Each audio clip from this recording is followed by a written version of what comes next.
Ja, då blir det sådär som man bara kan göra med den moderna teknologin. Kliva ut ur huset, ställa sig på skidorna, sakta åka ner. Där hans barn står och väntar på en i skidbacken.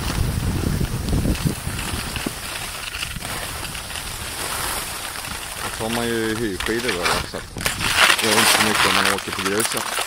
Men jag tror det är ungefär som tjänstebil. Grejer i princip allt. Går du fixa?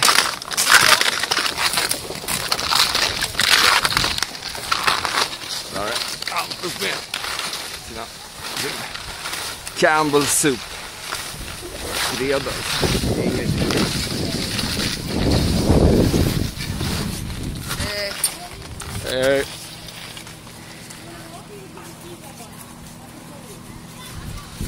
Kungsberget, när det är som bäst. Martin, du får skaffa en GoPro istället.